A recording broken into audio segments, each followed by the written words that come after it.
এটাই কি ভবিষ্যতের খাদ্য হতে চলেছে? বার্লিন ভিত্তিক এক স্টার্টআপের কর্ণধার টিম ফ্রন্সেক সে বিষয়ে বেশ আশাবাদী। তার পছন্দের স্টেকের মধ্যে শুধু তেল, হার্বস এবং বিশেষ ধরনের ছত্রাক রয়েছে।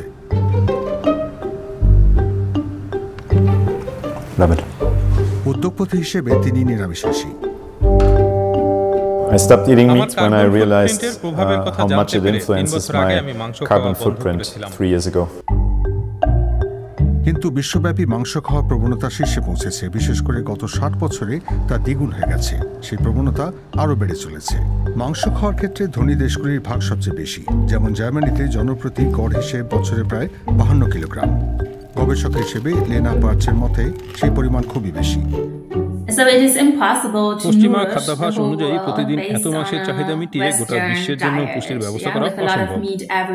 অর্থাৎ জার্মানির মতো দেশে খাদ্যাভ্যাস বদলাতে হবে। এমনকি যেসব দেশে মূলত শাকসবজি খাওয়ার চল বেশি, সেখানেও মাংসের জনপ্রিয়তা বাড়ছে। ভারত, পাকিস্তান ও আফ্রিকার সাহারা অঞ্চলে মাংস খাওয়ার প্রবণতা বেশ বেড়ে গেছে। জনসংখ্যা ও আয় বাড়ার কারণে এমনটা ঘটছে। সমস্যা হলো মাংস শিল্প খাত জলবায়ু পরিবর্তন ত্বরান্বিত করছে। মানুষের কার্যকলাপের ফলে সৃষ্ট প্রায় 15% গ্রিনহাউস গ্যাস নির্গমনের জন্য গবাদি পশুপালন দায়ী। অনেকের মতে খাদ্য তালিকা থেকে মাংস বাদ দিলে সহজে নির্গমন কমানো যায়। কিন্তু বিষয়টি কি সত্যি এত সহজ? বার্লিনে এক খাদ্য মেলার অতিথিরা পুরোপুরি উদ্ভিদভিত্তিক বিকল্প গ্রহণ করতে তেমন উৎসাহ দেখায়নি। আসলে সপ্তাহে আমরা 2 বার মাংস খাই, তবে আমরা জানি আরো উদ্যোগ নিতে হবে।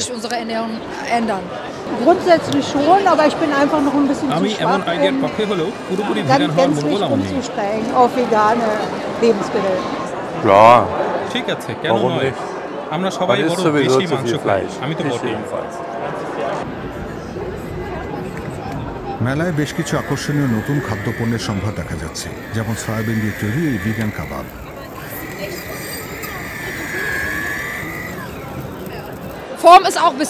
আকার ও রং একটু অন্যরকম বটে, তবে সব মিলিয়ে বেশ সুস্বাদু, সাধারণ কাবাবের মতোই। Also mir schmeckt, dass es kein Fleisch ist, aber das schmeckt jetzt nicht komisch. Also schmeckt ein bisschen fettig, aber auch ein bisschen mürberig, aber Hauptsache es schmeckt. অতিরিক্ত সিজনিং, অস্বাভাবিক গঠন, খাঁটিত্বের অভাবের মতো বৈশিষ্ট্যের কারণে মাংসের বিকল্পগুলি এখনও মাংসপ্রেমীদের পেট থেকে অনেক দূরে রয়েছে। একেবারে 100 থেকে 0 পরিবর্তন করা কঠিন। মাংসের বিকল্পগুলি বড়জোর সাময়িক সমাধান সূত্র হতে পারে। আমার মতে এমন বিকল্প থেকে যাবে, কারণ এর অর্থ আমাদেরকে আমাদের সার্বিক ডায়েটে কোনো মৌলিক পরিবর্তন করতে হবে না। তবে ভিগান মানি পরিবেশ বান্ধব এমন কোনো নিশ্চয়তা নেই। মাংসের অনেক বিকল্পে যথেষ্ট কার্বন ফুটপ্রিন্ট রয়েছে। বাকিগুলির উৎপাদনের জন্য অনেক পরিমাণ পানি, জ্বালানি ও চাষের জমির প্রয়োজন হয়। কয়েকটি এখনও খাদ্য হিসেবে ছাড়পত্রই পায়নি।